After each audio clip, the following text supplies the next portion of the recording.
afternoon, everyone. My name is Gisami Gomez, and I am the second reporter of measurement and evaluation in school.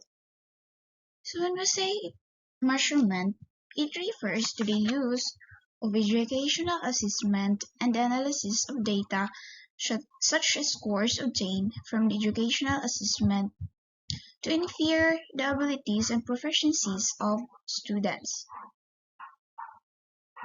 It also refers to obtaining information about characteristics of students such as their knowledge, skills, abilities, and interest. While evaluation, it is a process of collecting, analyzing, interpreting information to determine the extent to which pupils have achieved instructional objectives or how well learners have grasped and applied the knowledge imparted to them. So there are characteristics and considerations of evaluation. Characteristics of evaluation. First is evaluation is a continuous process. Evaluation is a continuous process because it helps informing the values of judgment or the achievement of the students. It also contributes to the formulation of objectives, designing of learning experiences, and the assessment of learners' performance. Second characteristic is evaluation includes academic and non-academic subjects.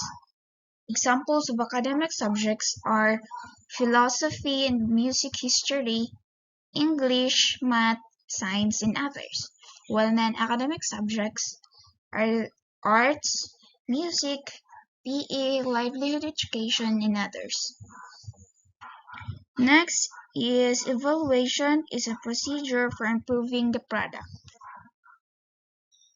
Evaluation is a method used to enhance a product because it assesses the performance, the quality, or the effectiveness. It also helps identify strengths and weaknesses of students. Discovering the needs of an individual and designing a learning experiences.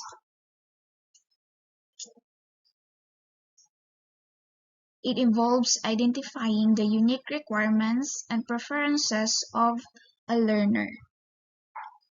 Through identifying and understanding their specific requirements, preferences, or challenges, you can now create or design a learning experience structured for the learners, including the curriculum, materials, and methods to facilitate and engage them in learning.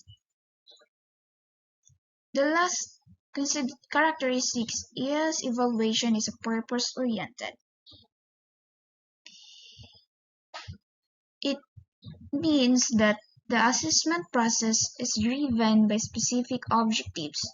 It also determines if these goals have been achieved or provide insights for improvement in line with those objectives.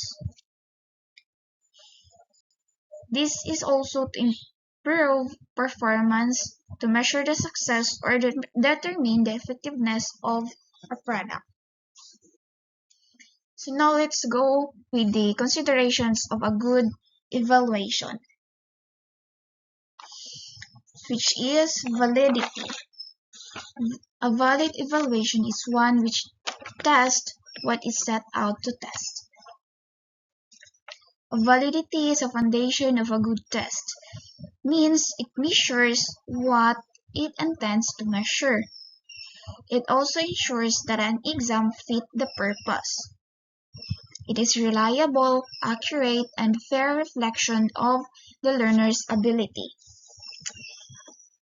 Second is reliability. Reliability is a measure of consistency with which the question, test, or examination produces the same result under different but comparable conditions. Like for example, when you test your students, and most of them get 90. After a period of time, you give them the same test and they got the same results. It is reliability because of the consistency of the scores. But if they got different result, it is validity because validity refers only to the accuracy of a measure, or it measures what it intends to measure. Types of test. Types of test according to functions. First, psychological test. Psychological test measures individuals' ability or personality. Like for example, an aptitude test. It measures the weakness and strength of a student in a given field, such as arts, music, or in academic studies. Second is the achievement test. Measures what has been learned by the student taught in school. When we say achievement test, it is a test prepared by the teachers for classroom use, like for example, teacher-made test, oral examination, and essay examination. Types of tests according to scoring.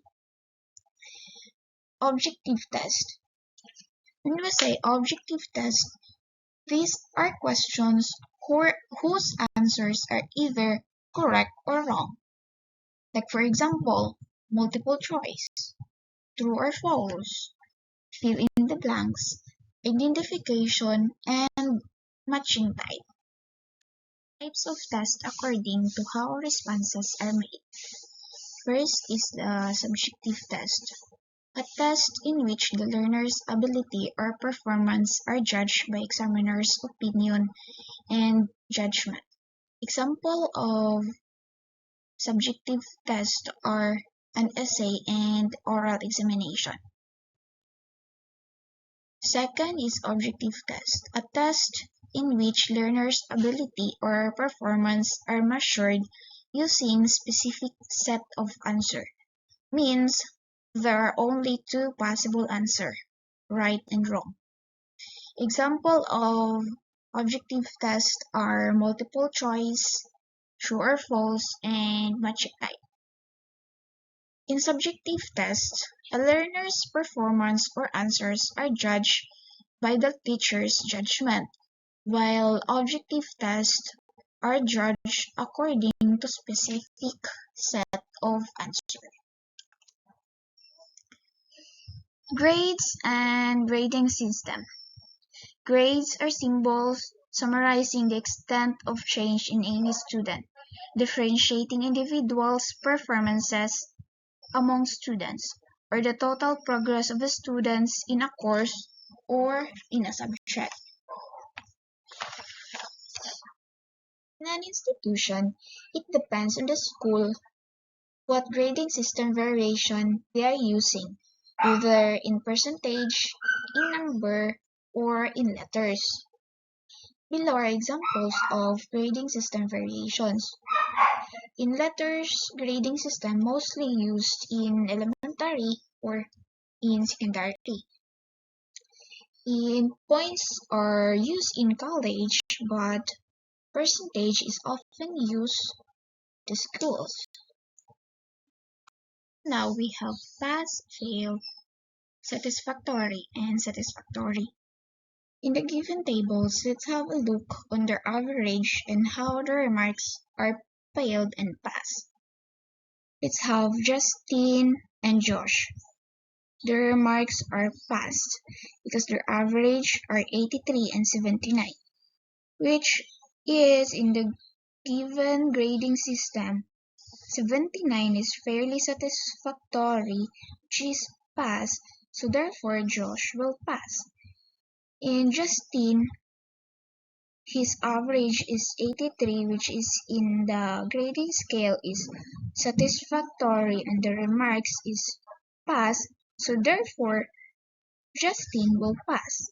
While Mike, Andrew, and Carrie, their remarks are failed because their average are 71, 73, and 63, In the grading scale, they did not meet the expectations, so therefore they are failed because their average are only 75 below. And that ends my report. Thank you, and I hope you learned something.